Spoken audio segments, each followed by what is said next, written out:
You're listening to the Archaeology Podcast Network. Hey, CRM Archaeology Podcast listeners, Chris Webster here.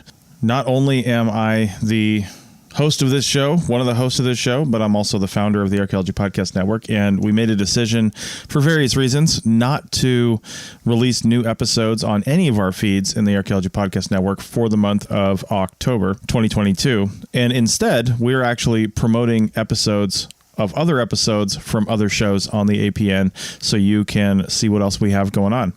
The episode you're going to hear today is from the Archaeology Show, episode 137, and it's with a friend of mine, Jason Cooper, who is a state of Washington DOT archaeologist, but at the time he was working for another company, the time of what we're going to talk about, when we were doing a CRM project for a highway, or really a road alteration, so to speak, in northwestern Washington state.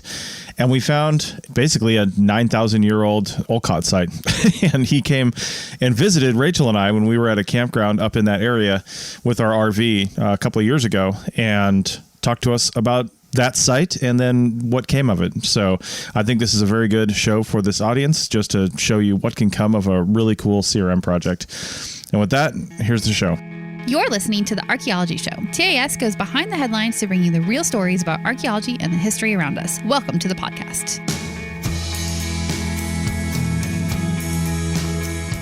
Hello and welcome to the Archaeology Show, episode 137. On today's show, we talk to Washington archaeologist Jason Cooper about the Olcott, a 9,000 to 11,000-year-old stone tool tradition in western Washington. Let's dig a little deeper.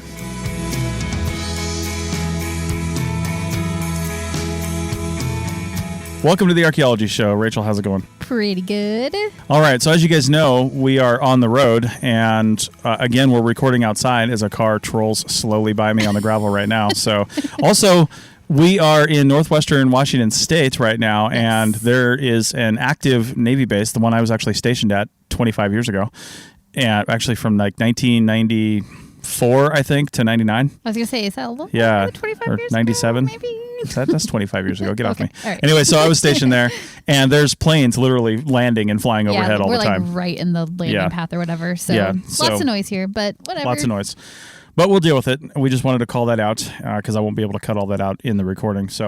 But we are here, and it's super cool because a friend of ours was able to drive up from the Seattle area, somebody we worked with back in 2008. 9, something like that. We've been friends ever since, and they've been working on a publication for the project that we came up here to work on for. So, Jason Cooper, welcome to the show. Thank you very much for having me. Yeah. So you are an archaeologist now. You weren't then, but now you're an archaeologist with Washington DOT. Correct. And you are the president, Mr. President, of the Association for Washington Archaeology. Yes. Thank you very much. So we are in the midst of royalty right now, we got to say. Wait, when our president's royalty? Well, that's true. Yeah. Anyway, so why don't you just tell us, before we get into the site at Granite Falls, Washington that we worked on and learning all about the Olcott, why don't you tell us a little about your archaeological career and how you came to this place?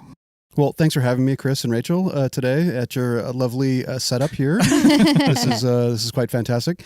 Yeah, no, I'm currently the Cultural Resources Specialist for Washington State Department of Transportation's Northwest region, and that covers pretty much Tacoma north to the Canadian border, Cascade Crest down to the Puget Sound. So I've got a pretty good territory that I cover for DOT, looking at roadways and primarily fish passages. Right now, that's primarily what I'm doing as the Cultural Resources Specialist, is working on fish passages and delivering that, which is part of a tribal injunction against the state.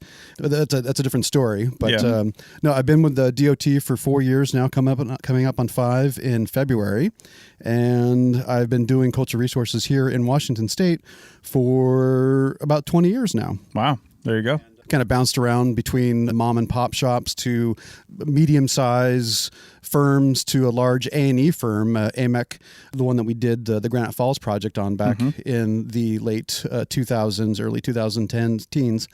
I've been doing archaeology my entire life since early undergraduate days at San Diego State University. Went to University of Nevada, Las Vegas, the esteemed UNLV program in the mid-90s and broke my teeth on archaeology of the Eastern Mediterranean Basin.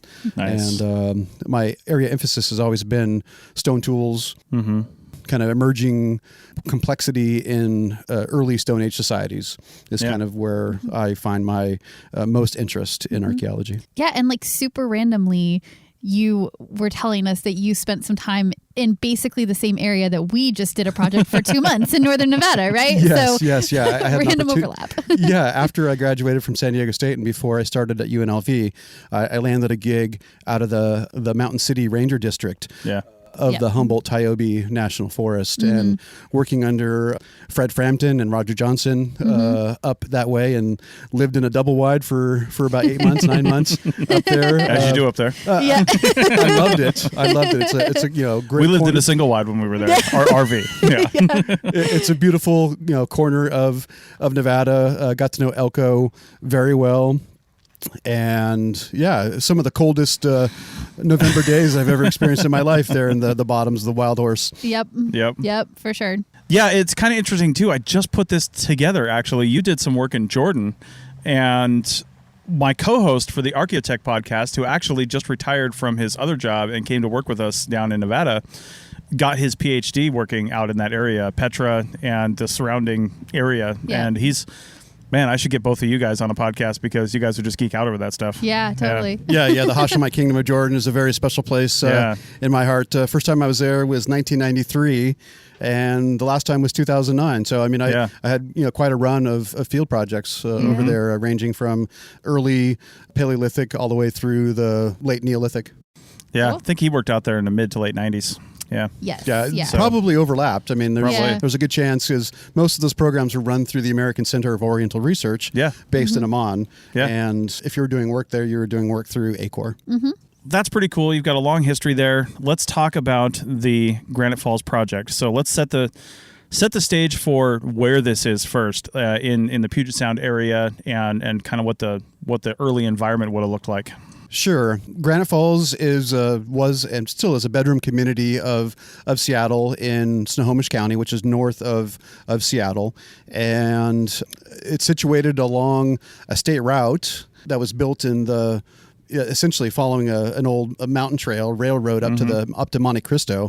Monte Cristo is a kind of a legendary railroad camp that was extracting silver and other heavy metals up in the Cascade foothills, in the late 19th century and the early 20th century. And I'm sure all that was built on old Native American trails and pathways. Yes.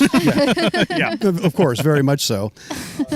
But no, so all the traffic went through downtown Granite Falls, and it was definitely a safety issue for having big trucks come through the sleepy little bedroom community of Granite Falls. And so Snohomish County needed to divert traffic around town, and so it was a typical project through Public Works, and I'll give credit to Crilly Ritz, who's still there working hard for the county as one of the most diligent planners that the county has ever seen.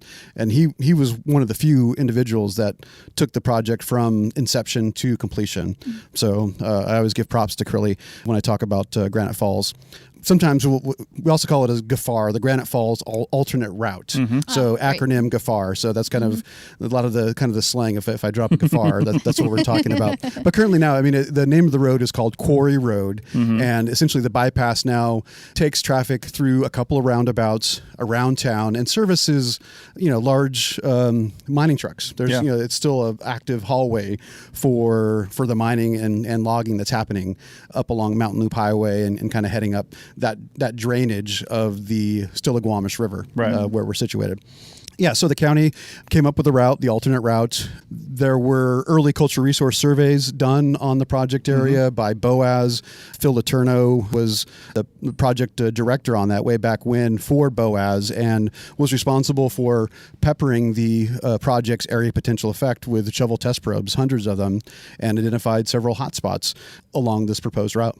And for you theory aficionados, BOAS is an acronym for the company that was out here, not the BOAS, like Franz Boas. Yes. Well, I mean, it's kind of an homage. The owner of the company, Strida Blomqvist Onat, took several letters of her name and purposely spelled that, and purposely spelled it I didn't know that. to link up with. That's funny. Franz Boas. That's awesome. I love it. So. We talked about actually having you on the CRM Archaeology podcast, another one that I've hosted in our longest running show on the APN, to really kind of get into the nitty gritty of how this worked from a business perspective, let's say, working with the agency and other things. But for now, let's talk about the Olcott. So this is identified as an Olcott site. But before we get to that and how that determination was made and why this went to full scale excavation, let's talk a little bit about what we knew about the Olcott before this. Who were the Olcott and how did we know about them before this? Sure. Yeah, no, the Olcott consists of in my opinion, a very old Stone Age culture, and most likely one of the first Stone Age cultures to move into Western Washington, Puget Sound, as the glaciers retreated post-late glacial maximum. So post, in this part of the state, the glaciers receded past the Granite Falls area 16,000, 13,000, 12,000 years ago as it kind of the ice blocked up and freed up and kind of kept moving to the north. That's essentially when this area became accessible to folks that were primarily coastal driven individuals and riverine folks that were coming down following the shores, but also kind of working their way into the Puget Sound as we know it today, or the Salish Sea as we like to call it now, and working their way up the river drainages, as they came into it. And so Granite Falls' situation on the landscape is up at the headwaters of the confluence of the north and south forks of the Stillaguamish.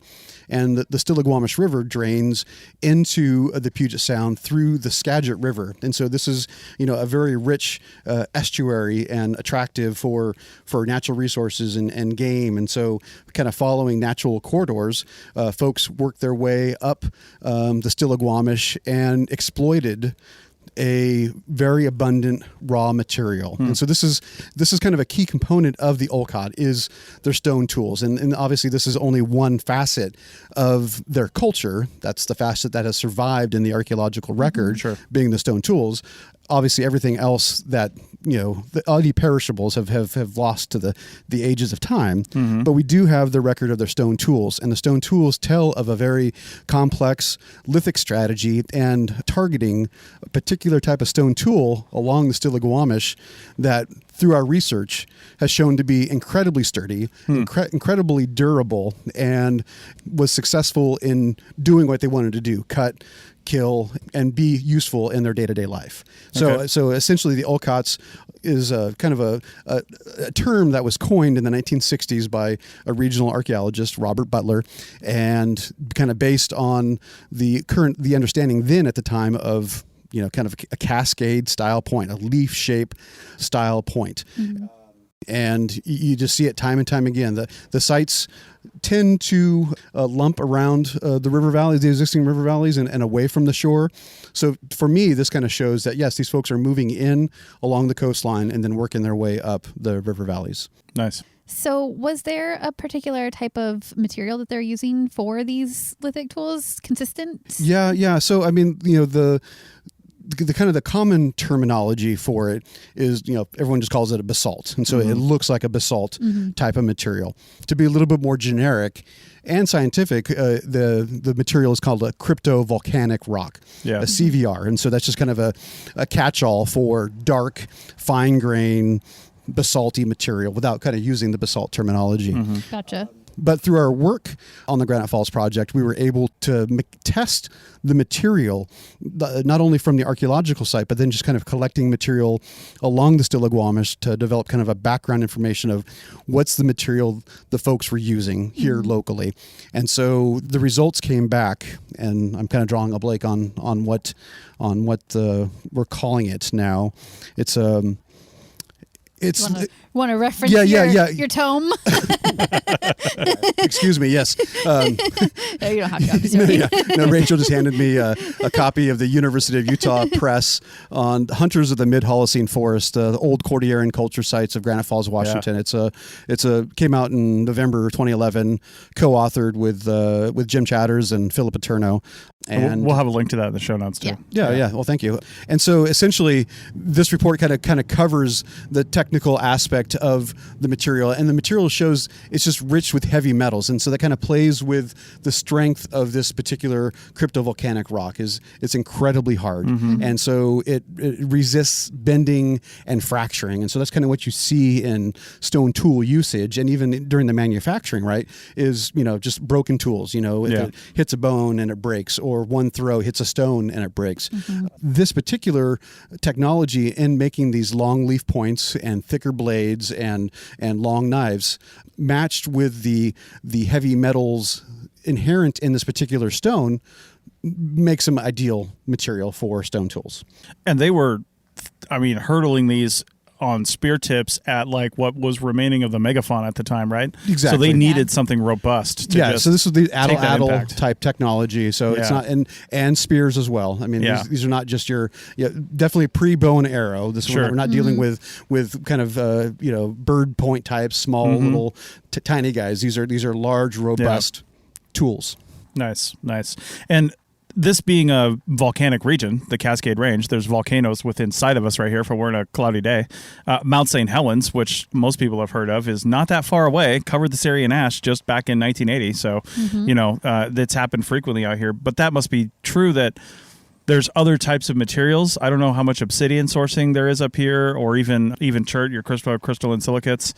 Were they just not robust enough, and so you don't see the Olcott assemblage in that material? There are sources of obsidian in the Cascades further south. Okay. And also on the east side, closer to kind of the Yakima Basin on the east side of the state. There are naturally occurring cryptocrystalline silicate (CCS) material in the creeks and rivers here as well. Those are visible in the archaeological record several thousand years later, and you do also see it mixed in to a certain degree, but primarily it's this kind of cryptovolcanic rock that the Olcott folks are using, because they're, in my opinion, that they're using a stone tool technology that's based on core and blade, which is you can see come down through the Aleutians, comes down through British Columbia, the coast, and so this is kind of a technology that was brought to North America from the land bridge, in my side, kind of my academic opinion. I know that there's different theories on where folks are coming from, but this is my feeling, the direction that they're coming with this particular technology of stone tool manufacturing. Okay. Well, let's take a break and come back and keep talking to Mr. Jason Cooper about the Olcott and get a little bit more into what made the Granite Falls site an Olcott site on the other side. Back in a minute.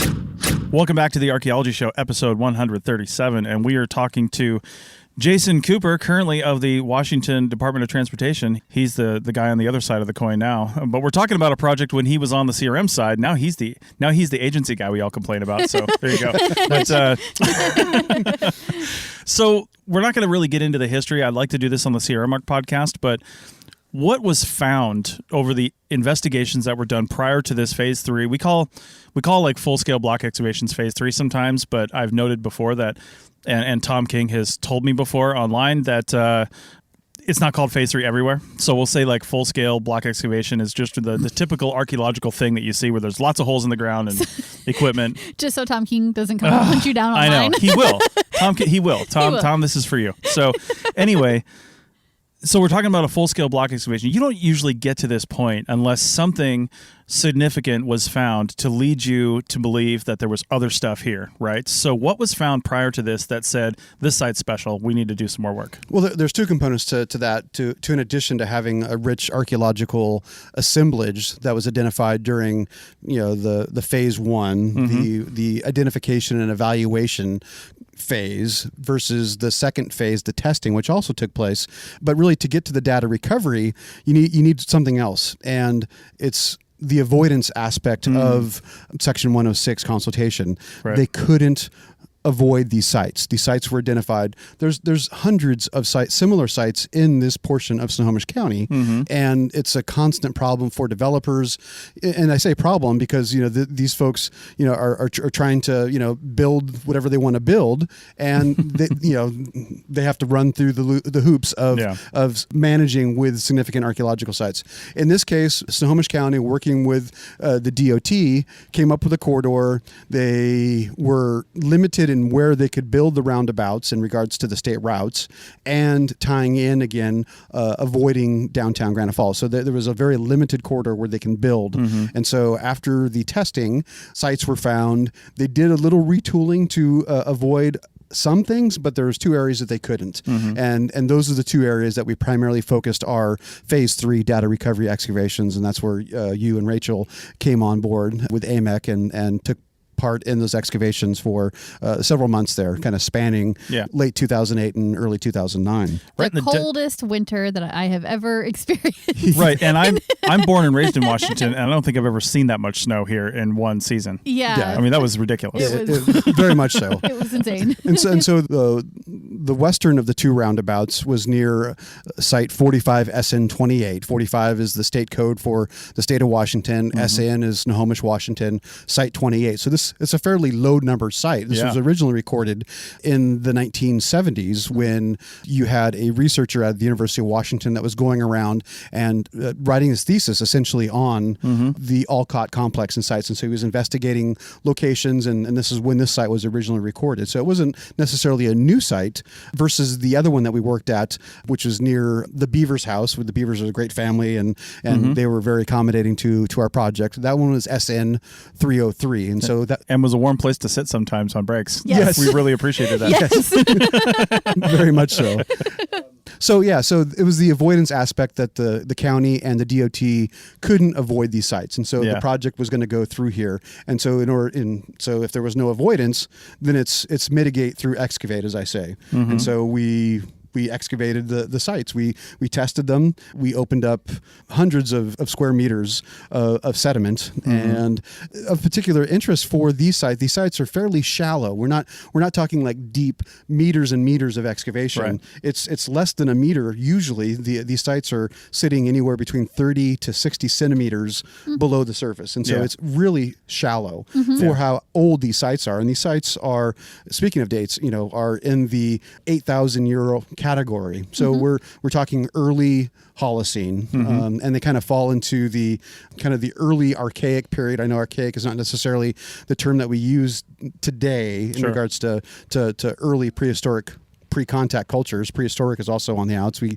got to be careful about using that terminology. But this particular pre-contact culture dates from 10,000 years ago all the way up to almost 5,000 years ago, with some changes. But again, we're only looking at the stone tools, and the changes in the stone tools over those 5,000 years was not that significant. It primarily stayed the same throughout the course, kind of focusing in on this type of material, this Hornsfelds, which is a cryptovolcanic rock.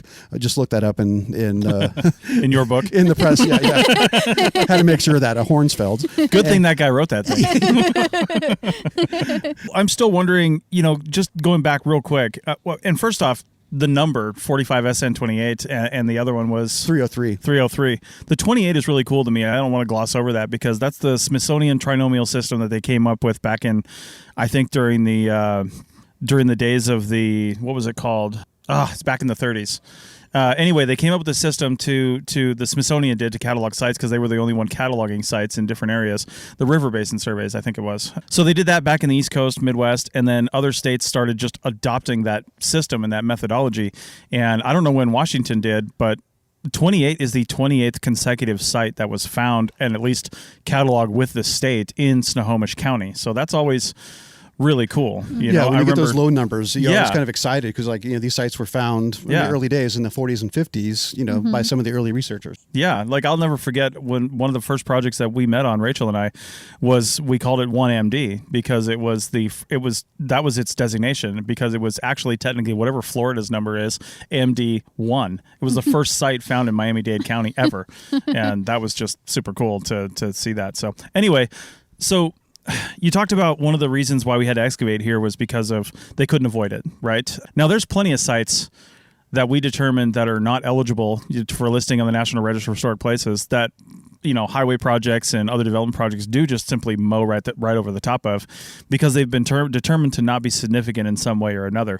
So they couldn't avoid this, but also they realized that they should avoid this, but they couldn't, so we had to dig it up. So what was found here in the early excavations that led to just not having bulldozers go right over the top of it? It was the sheer density of lithic material in the shovel test probes that caught folks' eyes. And so it wasn't just a projectile point here, a biface fragment here. It was hundreds of flakes, hundreds of diagnostic stone tools that were coming up in limited probing, you know, that were spaced every 30 meters. And so phase 1, 30 meters, 100 feet apart, we're digging holes and we're finding things. Yeah. And then so we find something and then we narrow that you know, the dimensions, you know, cut it in half. We'll keep cutting it in half and we just kind of find the hot spots, right? Kind of just the, you know, classic site delineation through shovel test probing is what kind of caught the eye. But I mean, it's more than that. I mean, it's, you know, the lithic density stone tool culture, it's a fairly common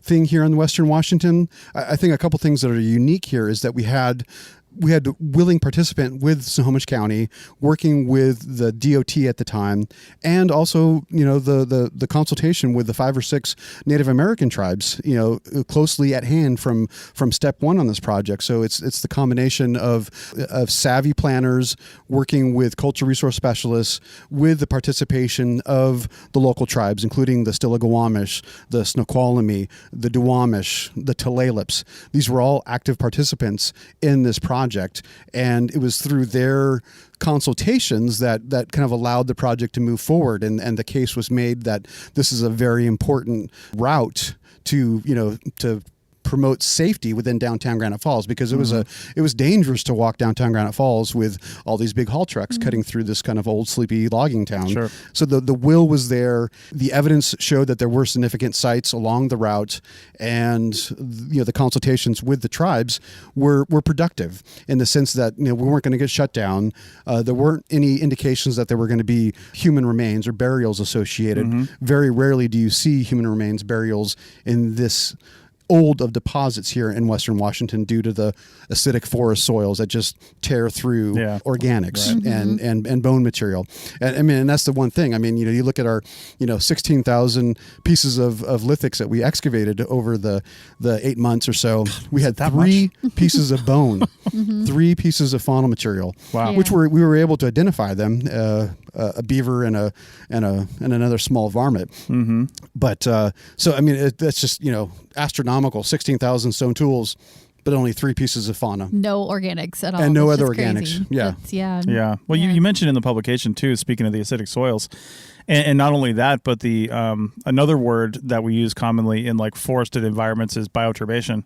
And, you know, that's when tree roots dig down real deep. They don't care about old artifacts underneath there. They're just going to get down and move stuff around. So you've got tree roots moving things around. You've got acidic soil destroying things. So it's a really turbulent archaeological environment underneath. So I read that there wasn't any evidence directly, or typically in this area, there isn't any evidence of other living features like hearths and, you know, maybe even pits for like post holes or anything like that.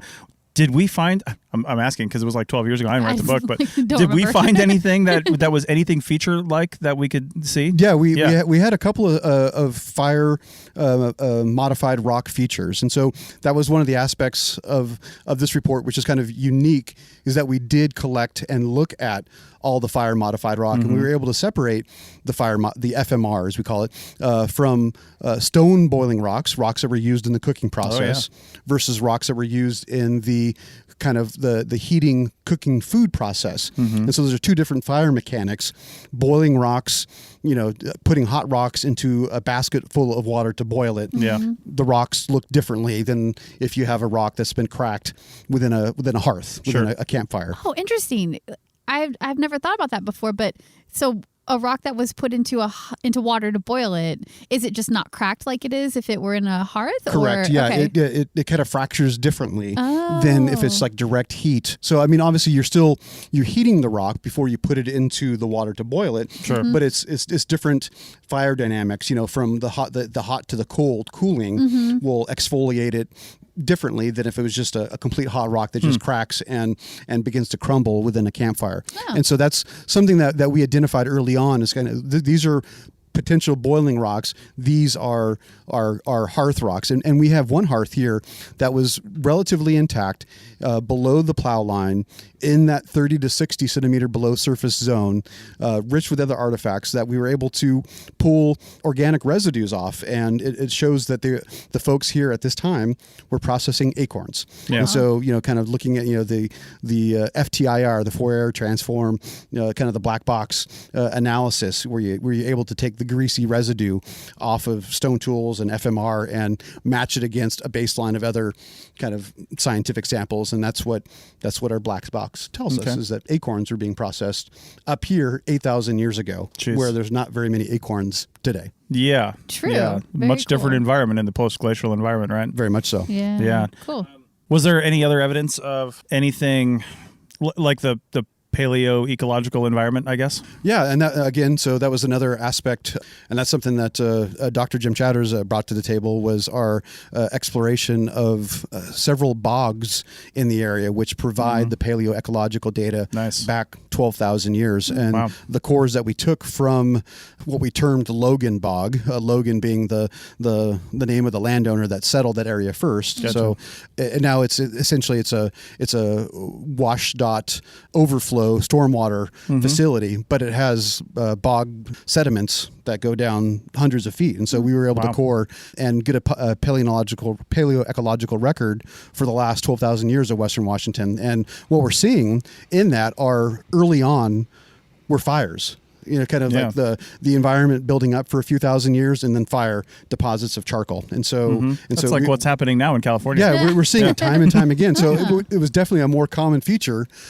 Post-glacial west side of the western United States is kind of the classic altithermal, where it's warmer. It was warmer 9,000 years ago here than it is today, and so it's kind of it was a warm side of the last glacial maximum, essentially. And so you can see that in the records in Nevada and California.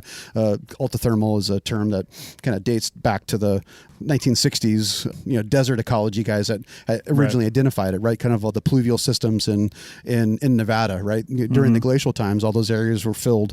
All those basins were Pleistocene lakes, right? But then they showed all the lakes drained, and the temperature spiked to +2 degrees centigrade, which is kind of where we're heading right now, essentially. But anyway, so that time was characterized by a large west side wildland fires. And in addition, kind of seeing the oak savanna in the areas now, which are covered, by coniferous trees now. I mean, it's kind of it's a totally radically different. But something that's happened in that time frame, obviously, is the development of the watersheds and the river systems that allowed the salmon to show up, right? I mean, because post glacial denuded rocky plains, essentially turning into these oak savannas that turn into kind of the forest that we have today. It takes thousands of years for these river systems to develop to allow the nutrients for the fish to show up. Right. And that's always a component. So it's not just the stone tools. They're exploiting the salmon. They're here for a reason. That were here for the last, essentially the length of the Holocene, right? Sure. The last 10,000 years.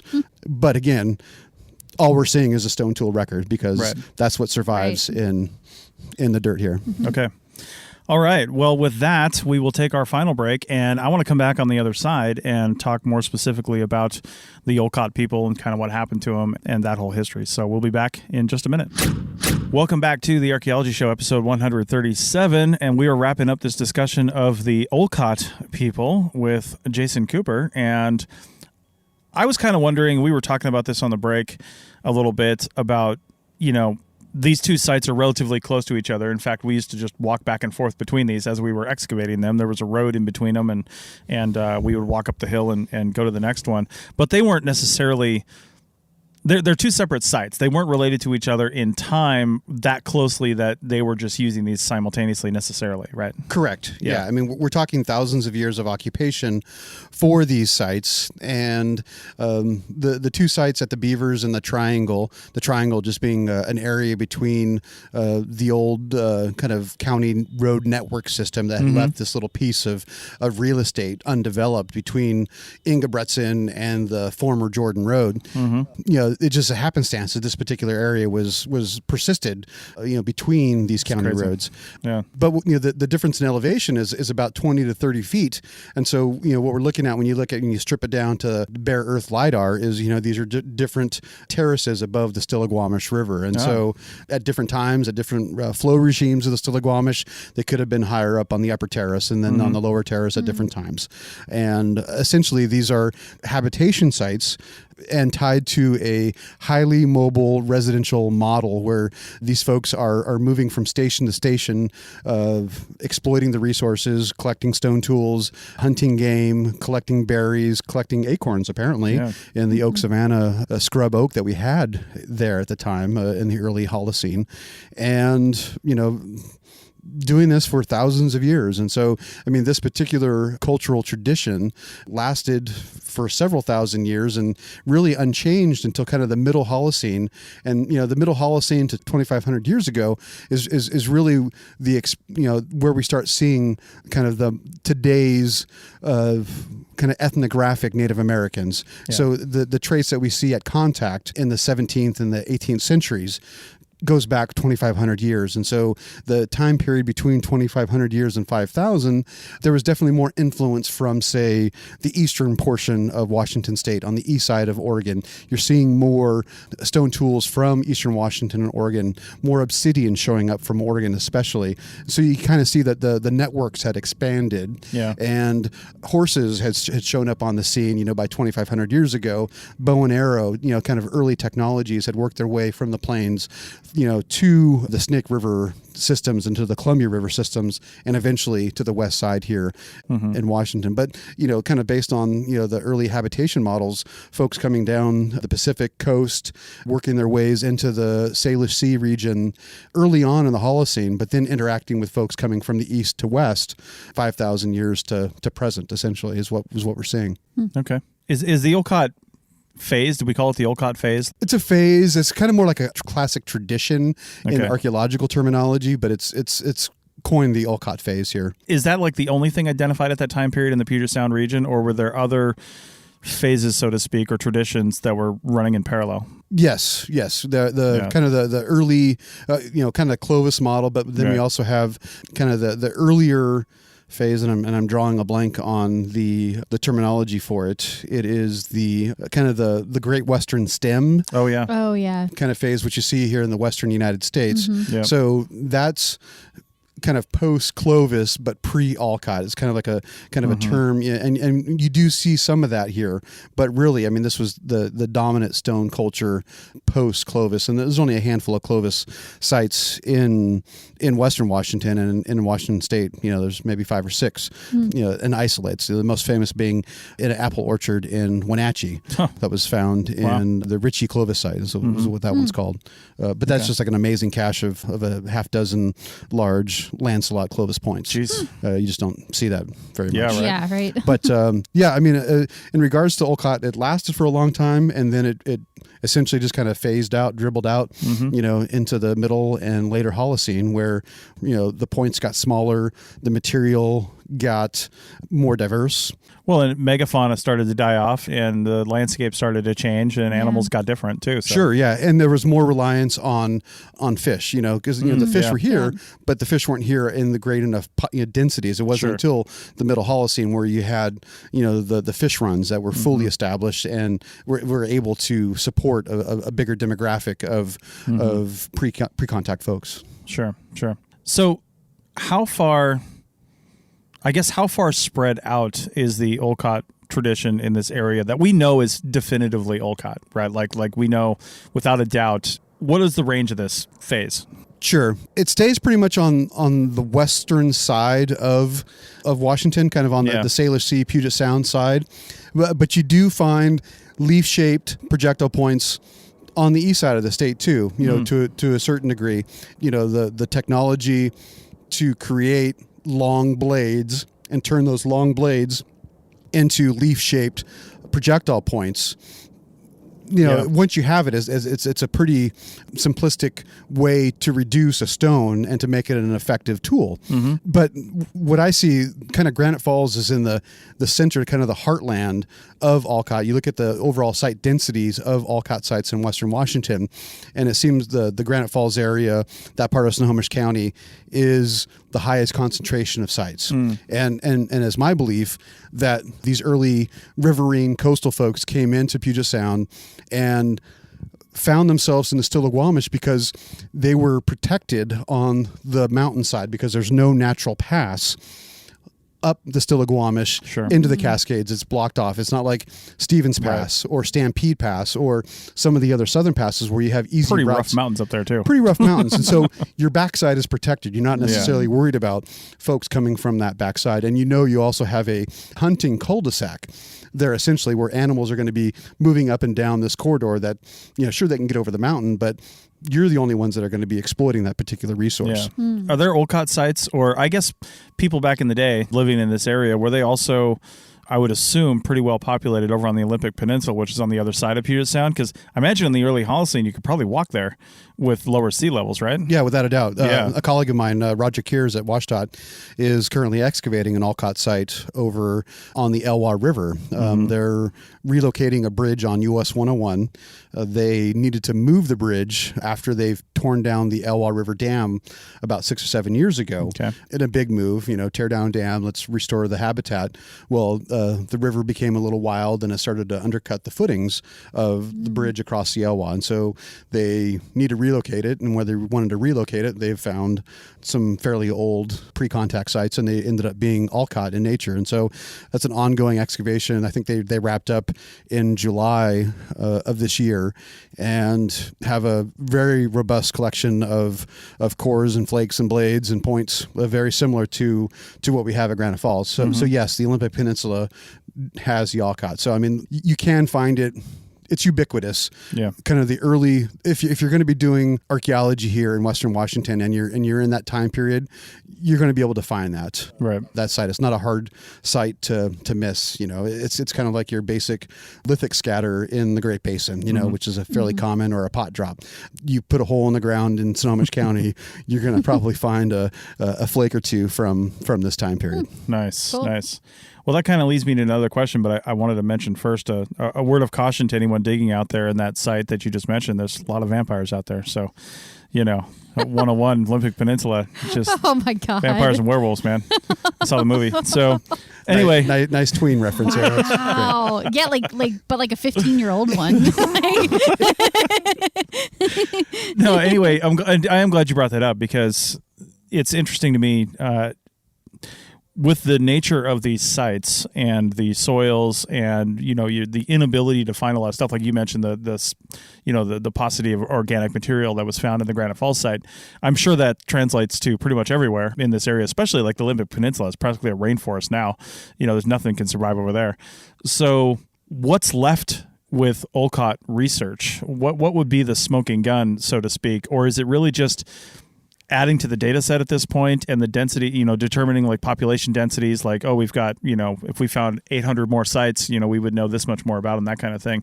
Or is there really stuff that you think that we can find that would let us know more about them? Yeah, it's more of the same, and it's more of the, as the science evolves and we're able to extract more information from the stone tools, doing, a blood residue analysis or doing analysis of, of the fire modified rocks like we were talking about earlier, kind of trying to, figure out the greasy residue of whatever they were processing on those fires. Those are evolving, and that's something that's happening on the Elwater Bridge site right now is, they have some scrappy possible features that they're looking at, and they're using our Granite Falls data as a basis and trying to make those parallels to as best they can. And when it comes to when you're doing archaeology here in Western Washington, the more complex later sites, you move into the wet sites, the inundated sites, kind of on the south end of Salish Sea down by Olympia. Dale Crows has been working on those, and that's where you get the netting and the basketry, and these are components of the cultures that were for sure also back 5,000, 7,500 years, 8,000 years ago. You just don't see. So you can extrapolate to a certain degree. It's like, these guys were able to manipulate the trees and use the bark for X, Y, and Z as part of their kind of material cultural collection. We just don't have that. And so maybe you can get lucky and find a site that has preservation, whether it's in a cave setting or it was inundated. It's been like in a bog, for example, in Snohomish County, where we might find a site that was flooded, and we have that, kind of Pompeii or Ozette. I don't know if you're familiar with the Ozette site on the Washington coast, which is a 700-year-old landslide that buried a village out there on the coast, and it everything, the entire village was sealed in, and everything was preserved. And it's a kind of the amazing type site for the late ethnographic period, kind of the early ethnographic period, 700 years ago. That's still before contact with settlers and Euro-Americans, but it's still on the cusp. It was, obviously the things that they were doing 700 years ago were pretty much what they were doing in the 17th and 18th century as well. Right. Nice. That's cool. I never heard of that before. That's neat, though.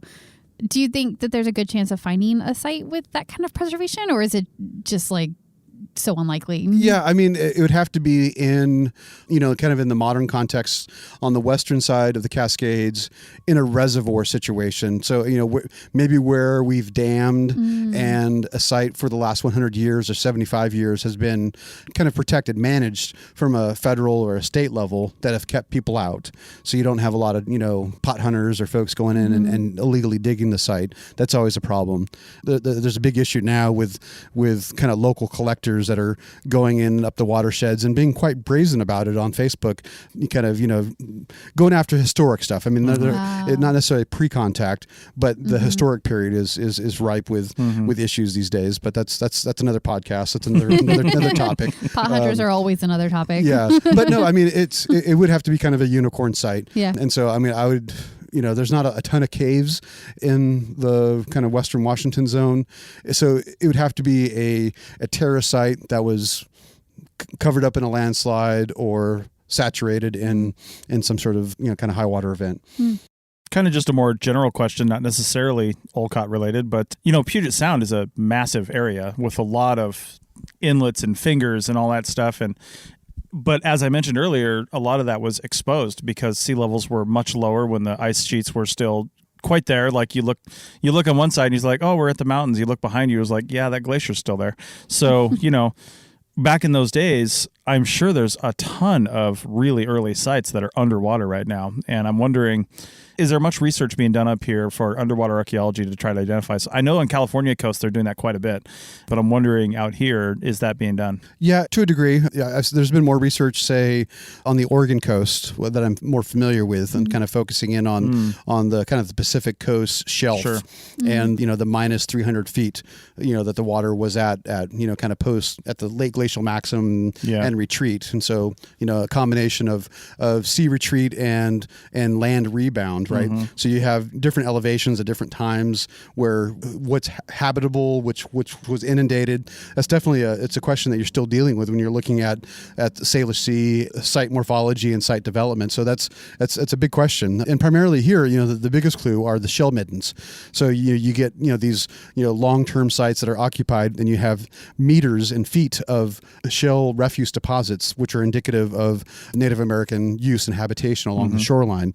And sometimes those can be 100 feet elevated up on a terrace. And so that's okay. That was beach, but now it's not. Yeah. And so it comes down to having a geomorphologist on your project to really kind of help suss this out. Just like, well, where was this? Is this beach? Was this beach? And now it's upland. Yeah. And so trying to figure out that is part of the problem around here. I think in the last minute here, that's what I want to end with. You mentioned geomorphologist. I don't think people realize how much in 2020, 2021, 2008 when we did this project, I mean, the last 20 years, how archaeologists and other disciplines rely on each other. So what other experts or disciplines or samples did you send out? Like who'd you engage on this project? Well, I mean, in addition to analyzing the raw material for the stones, kind of doing the petrograph analysis, kind of poking a hole in the stone and seeing where it came from, in addition to doing kind of the residue analysis on the stone, we sent off the obsidian that we did recover. We recovered a couple of pieces off to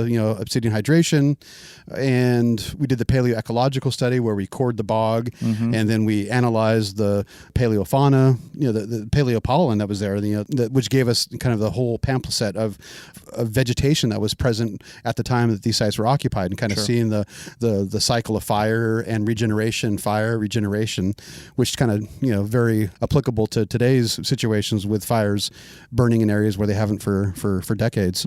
But yeah, I mean, and then obviously kind of looking at what really helped us quite a bit was the use of publicly available LiDAR. Yeah. So kind of the bare earth images, kind of stripping the last 150 years of human intervention to see the lay of the land and where these sites fall, helping us to predict where other sites are going to be based on similar landforms. Yeah, I thought that was really neat. I saw the image in the report. I was looking at that because you can really see like how the sites like follow the edges of these terraces. That was cool. Yeah. All right. Well, speaking of the report, the book is called Hunters of the Mid-Holocene Forest, and it's by James Chatters and Jason Cooper and Philip Letourneau. And you can find it at University of Utah Anthropological Papers, and we will link to this. I'll try to find that link. I'm sure it's on their website. It is. We will link to this in the show notes, so open up your podcast player right now, go click on that and check it out. A lot of really cool things in here, a lot of really cool descriptive pictures. If you're reading a book like this and you're not an archaeologist, I would say go to the introduction and results sections of each chapter, and then you'll get a pretty good idea. If you really want to geek out on it, that stuff's in there too. And the good thing, Utah Press has put all the appendices up and available for free. Oh wow! So cool. all of our tables for lithics and fire modified rock, they're there, and you can access those without having to buy the book. So that's available. Nice, outstanding. And you can comb the excavation pictures and see if you see me or Chris in there. If you know what we look like. There you go. Oh yeah. Yeah. Or this on is YouTube. a podcast. I know. Face for radio. All right. So this was really great. Jason, thanks for coming up. Thanks for having me. Yeah, this has been really awesome, and I hope we can get you on an episode of the CRM Archaeology Podcast at some point in the future to really talk about the interaction and the agency side and how this all came together. Thank you, Chris. Thank you, Rachel. And definitely go check out the Association for Washington Archaeology website and take a perusal of our latest journal. And hit me up if you have any questions. Yep, we'll link to that too. Definitely. All right, thanks guys, and we'll see you next week. Adios. Is that the right one? Is it adios? He keeps getting on me because I change my sign off every time because I can't decide on one that I like.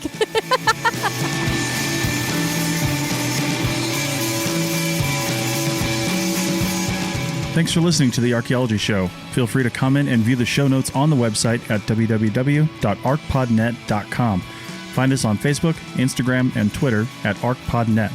Music for this show is called I Wish You Would Look from the band Sea Hero. Again, thanks for listening and have an awesome day.